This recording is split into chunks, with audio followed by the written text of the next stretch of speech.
Ang programang ito ay rated SPG. Striktong patnubay at gabay ng magulang ang kailangan. Maaaring may masiselang tema, lengguwahe, karahasan, sexual, horror o droga na hindi angkop sa mga bata. Tanda! Lumabas ka na! Napagod mo ako! Papatayin kita!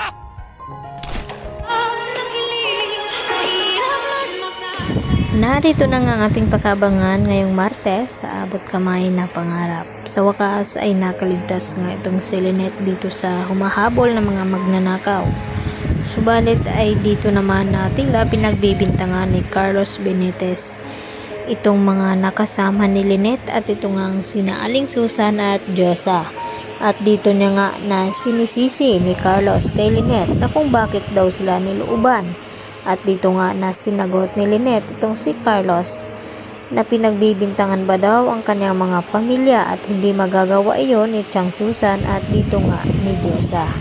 At tila unti-unti na ngang makikilala ni Lynette ang tunay na ugali ng kanyang asawa na si Carlos dahil saksi nga itong si Doc Katie na kung papaano iniwanan ni Carlos Benitez itong si Lynette sa gitna ng kapamakan.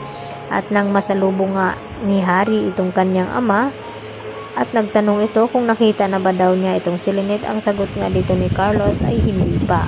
At nagsisinungaling nga itong si Carlos dito sa kanyang anak na si Harry.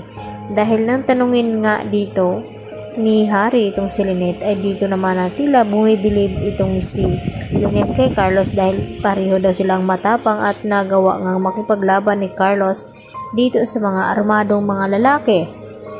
Kaya naisip dito ni Harry na bakit naman magsisinungaling itong si Carlos sa kanya. Ano nga ba ang tunay na tinatago ni Carlos sa kanila? Samantala, napaiyak na nga itong si Annalyn na tumatawag dito sa kanyang ina at ibinalita na kidnap for ransom nga ang nangyari dito kay Don Pepe dahil mapahanggang ngayon ay hindi pa rin nila ito mahahanap dahil naisahan nga sila dito ni Moira at Balahadja. At ito namang si Joey ay tila naawa naman siya dito kay Don Pepe kaya nagawa niya itong tanggalan ng tali nang sa ganun ay magamot ni Zoe itong mga pasa na naidulot dito ni Balahadja kay Don Pepe. At nagpapaawa effect naman itong si Don Pepe nang sa ganun ay kunin niya ang pagkakataon na ito na makuha itong baril na pinakuha nga ni Moira dito kay Zoe. At dahil matanda na nga at nahirapan ang lumakad itong si Don Pepe ay hindi agad siya nakalayo sa lugar hanggang sa dumating nga itong si Balahadja at dito naman na dali-daling nagtago itong si Don Pepe. At dito na nasalubong ni Zoe itong si Balahadja at binantaan na sana raw ay huwag saktan itong kanyang lolo dahil sa matanda na nga ito.